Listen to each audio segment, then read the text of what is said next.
Hey everybody out there in internet land, Fernando Rivera here, and I'm going to show you the Elementalist.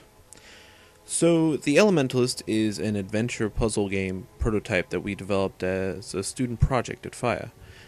Please keep in mind that this is a mechanical prototype primarily, so some elements such as UI, proper player feedback, or polish might be noticeably absent. So the game centers around this young mage who isn't really your typical kind of fantasy warrior mage, but is really more of a magical investigator, sort of like a fantasy PI. Rather than for combat, the Elementalist uses his magic to investigate mysteries and solve problems. So our mage has 5 basic powers. He's got fire magic, ice magic, nature magic, and wind magic. He also has this magical sight that allows him to see certain hidden objects within a range of him. Using these powers, players will have to solve puzzles and navigate the ruined castle and discover its secrets. So in this prototype, we're exploring this large chamber. The player's main objective is to navigate the extent of the castle. However, it's not always going to be straightforward. As you can see, we have this magical barrier blocking our way. So the player's going to have to do something about that. One of the first things he might notice is these pressure plates on the side of the room.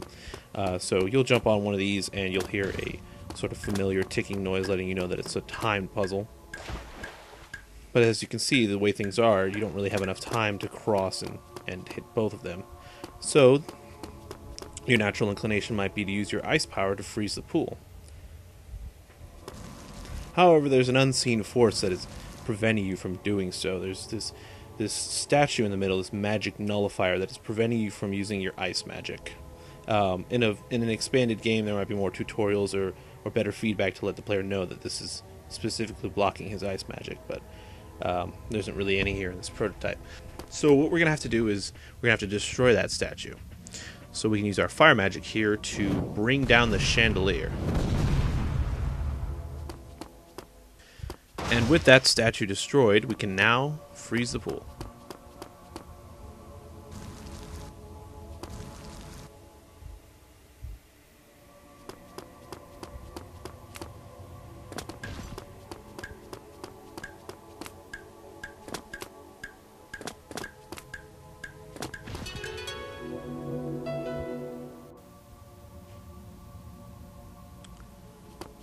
Alright, with that puzzle solved, we've opened the doors on the second floor. However, though, as you can see here, the barrier still remains. So in order to disable this barrier, we're going to have to use the power of that magic nullifying crystal that was in the center of that statue we destroyed. Even though the statue has been destroyed, it still has some of its nullifying power. And so we can use our wind power to carry that over to the barrier and disable it. So we've almost made it upstairs.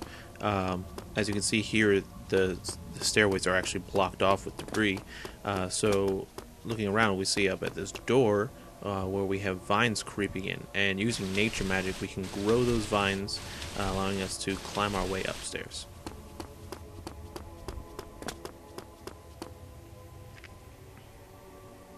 So on the second floor, you're going to want to explore those rooms that you opened up with the 2 switches, and you'll see these different kinds of shrines. Each of these shrines are dedicated to one of your 4 elemental powers, and using those powers you can activate the shrines, which will start another timed puzzle.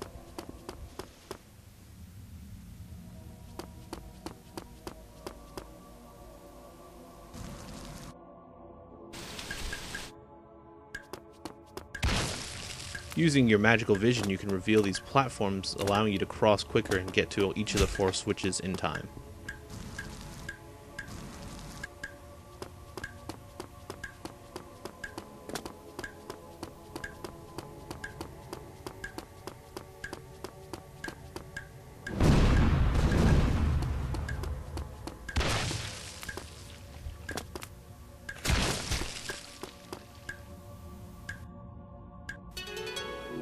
And with the 4th switch activated, the final door to the room is opened and you're free to leave.